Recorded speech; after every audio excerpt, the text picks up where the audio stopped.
Welcome back to Redeem Mess. I'm Kathy, and on this podcast, I talk about the messiness of life and how Jesus, in his grace and mercy, redeems every part of it. Whether you're walking through hard seasons, searching for hope, or just need a gentle reminder of God's faithfulness, you're in the right place. Let's dive into today's episode. I was on my walk this morning, just reflecting, and one word kept circling through my heart: hope.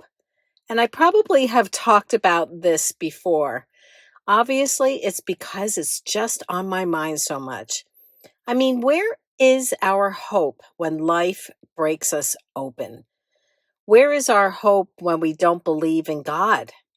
When we don't open our Bibles and study his promises?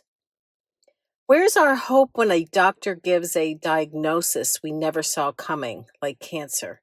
Or when one of our children is far from home, far from truth, walking a painful path we can't fix?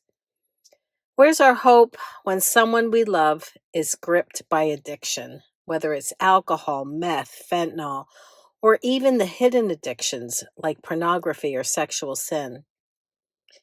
Where's our hope when the world feels like it's unraveling, when our relationships are strained or broken? When the person we promised forever to cheats and we're left picking up shattered trust? I have walked through some of those valleys, and maybe you have too. And I'll be honest, I can't imagine facing them without the anchor of Jesus Christ. But I want to pause and say this: I didn't always think this way. Even though I've always believed in God, even though I've believed in Jesus since I was young, I spent many years trying to control everything in my life. I believed in him, but I didn't surrender to him, not fully. I tried to manage it all in my own strength, my plans, my people, my pain, and it all came crashing down when I had a nervous breakdown. But that was the turning point. That was when I finally laid it all at his feet. And I'm so grateful. I'm so incredibly grateful that I finally rose up out of that pit of self reliance. Because that's where true hope began for me.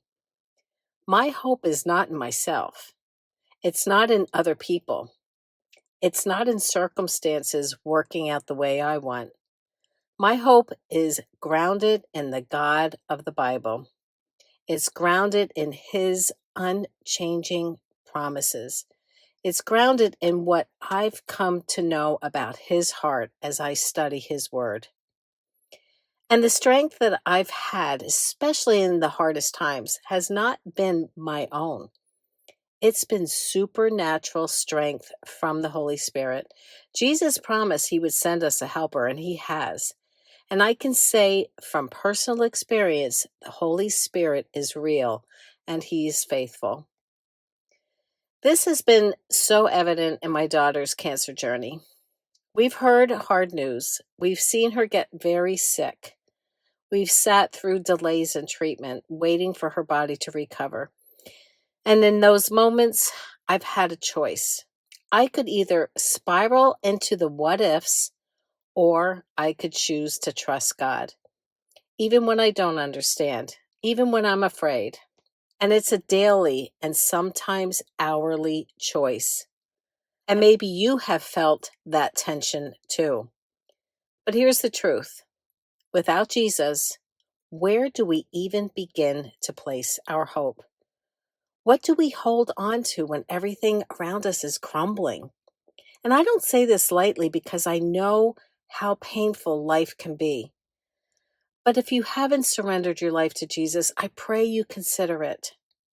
He is the only one who can fill us with peace in the middle of chaos. He is the only one who can give us real hope when nothing makes sense.